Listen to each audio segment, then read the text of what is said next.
Alright, so we've been using the cat animation system for the last two assignments, but I'm going to go ahead and switch us to something called Biped. So Biped's one of the original animation systems for characters. It does a lot of really cool things still. It's updated generally every single time Max is. So I kind of want to go over how Biped works, and that way for the rest of the semester you can decide which one you're going to want to use. Okay, so where we're going to be looking for this is over here in the over in your create menu here. So we're on create menu, and then I'm clicking on systems, and then I clicked on Biped.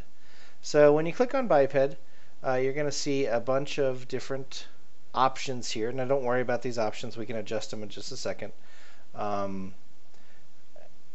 So what I'm going to do is I'm just going to click and drag out a little biped man, and then of course you're going to want to click to like your modify panel or something else to get off that biped creation tool.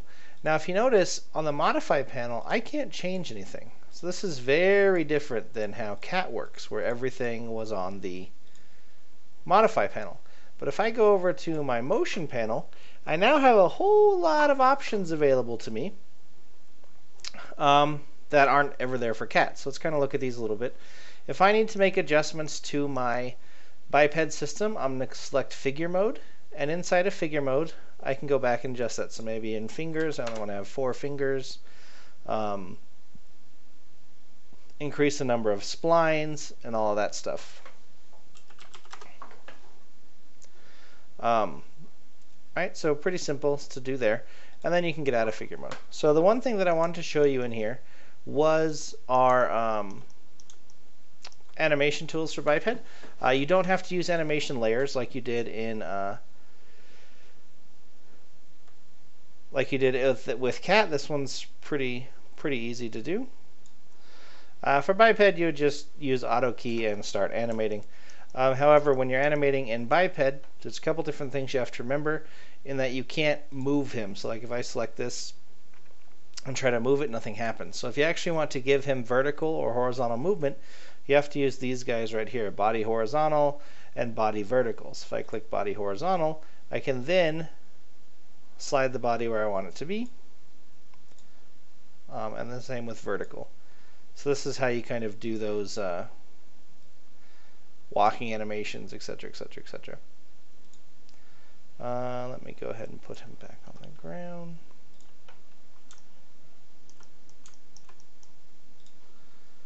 So,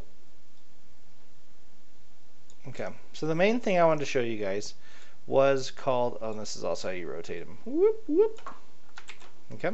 So the main thing I want to show you is called footstep. Footstep mode is incredible. Okay, and this is what your next assignment's going to be doing, is creating a whole footstep simulation. And then we're going to go over generating a character with Autodesk's character generator, building that character, putting a biped rig in that character, and then doing an obstacle course with that character. So this is just a real simple footstep animation before we move into the more complicated obstacle course animation. So if I click on footstep mode, you're going to see it changes.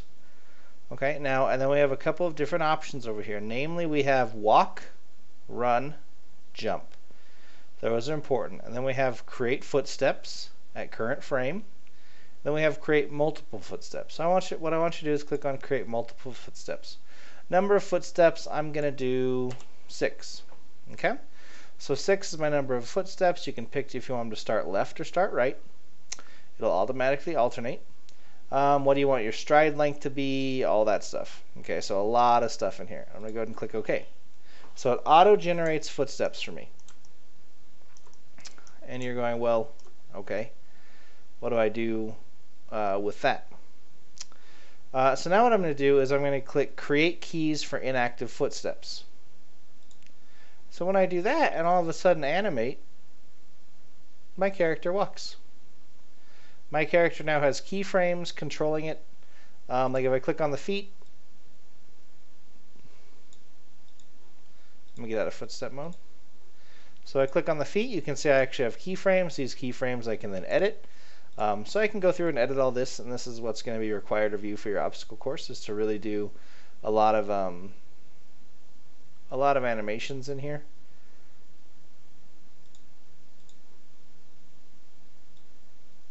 Right, so you can see now he has footsteps. I'm allowed to move him down or up.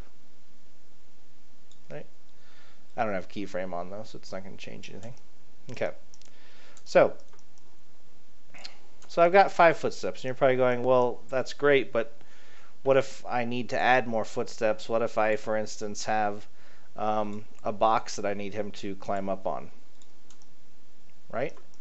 So that's pretty easy. So what I'm going to do is I'm going to go back to the biped, and then I'm going to go back to my animation, I'll click on footsteps, and then I have a pinned, create footsteps, a pinned. So you can see that the last one that it ended on was 5. So now when I click 6, 7, 8, and 9.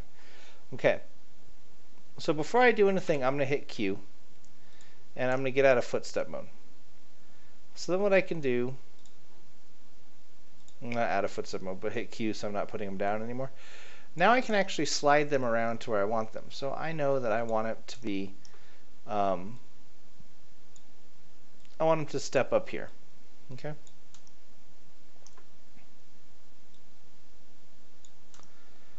There we go. And then once he steps up,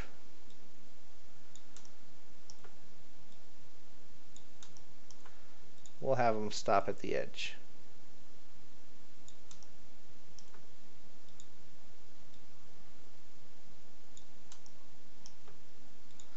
Now, keep in mind that it's going to follow these footsteps to the letter. So if I, for instance, just as an example, take this guy and put it way over there, I'm going to click Create Keys for Inactive Footsteps. I'm going to hit play. Whoop, whoop, whoop, whoop. Right? So you can see how that works. It can get, you know, obviously pretty terrible. So I'm going to go ahead and move that back into place. Okay. Now what's really cool is the footstep's going to update in real time. I don't have to wait for it. It is in real time that it updated. Right? Now, this is where your keyframes are going to come into play. So you can see how he's throwing himself up there is fairly awkward. So once you got out of key step mode, I could start selecting these guys and looking at where these keys are. For instance, like maybe I don't want that to be swinging all the way over there. So, you know, I can start looking at how I'm going to adjust it, what my options actually are. So you can see there's one.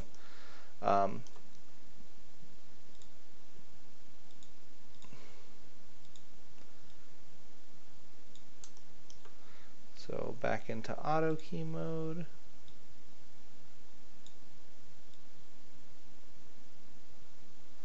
So he's coming over, but that one I need to fix as well.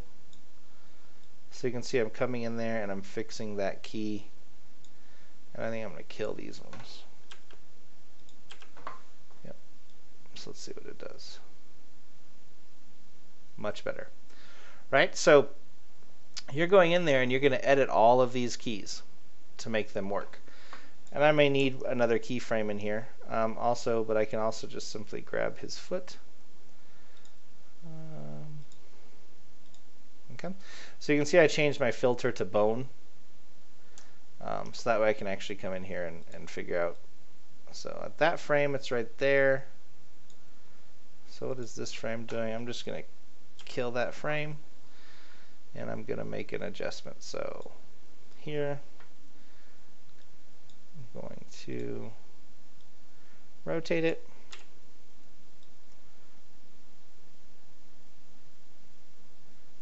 So that way he's like really kind of stepping off of it. And then once we're here, I'll raise it up.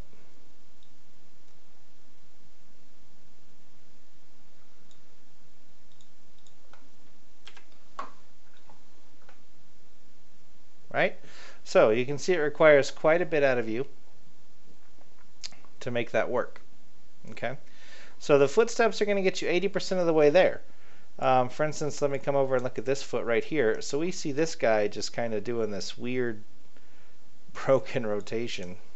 So I can go in here and fix it. Right. So you're going to go fix it manually.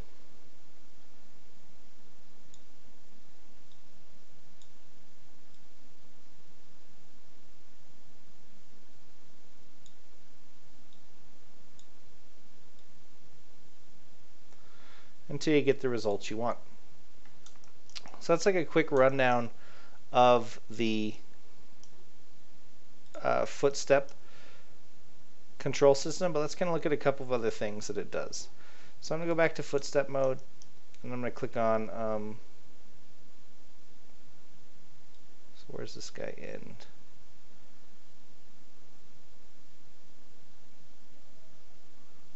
Right there.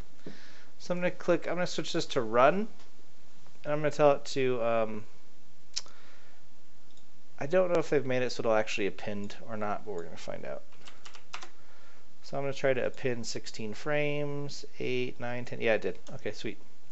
Now, this is going off of his height, right? So I'm going to go ahead and slide these back down. And then I'm going to create keys, hit play, and he starts doing his little job. Right, so it looks like create multiple footsteps will go ahead and append to the end of a into a set of keys. Now, it wouldn't do that before, so it's pretty exciting that it's now doing that.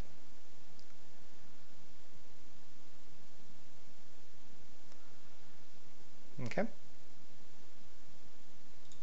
So, and if you notice, it also adds to my timeline automatically. Now, the run animation is really bad. The run animation they just kind of use to give you a stride length that you would go in and really adjust, because he kind of does like a little hop thing, like whoop, whoop, whoop, whoop, whoop. Okay.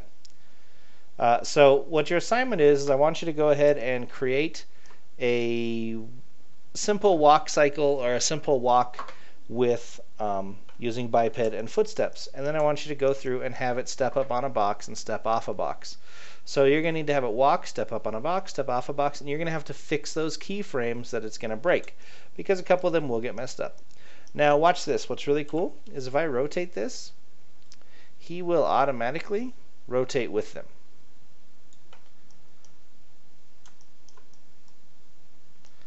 And I can go in and like just grab a huge chunk of them. Let me switch to square and rotate them. Right, and it all updates in real time. So now you see how he does that. So he actually follows it. Okay. So for your assignment again, just you're going to create a footstep-based animation using biped and have it walk up, step up onto a box, and then step off of the box. And you can go ahead and make this about as long as you want it to be. You're going to want to at least be 120 frames, more than likely, just so you really have a good understanding of footprints and how they work. Okay, good luck.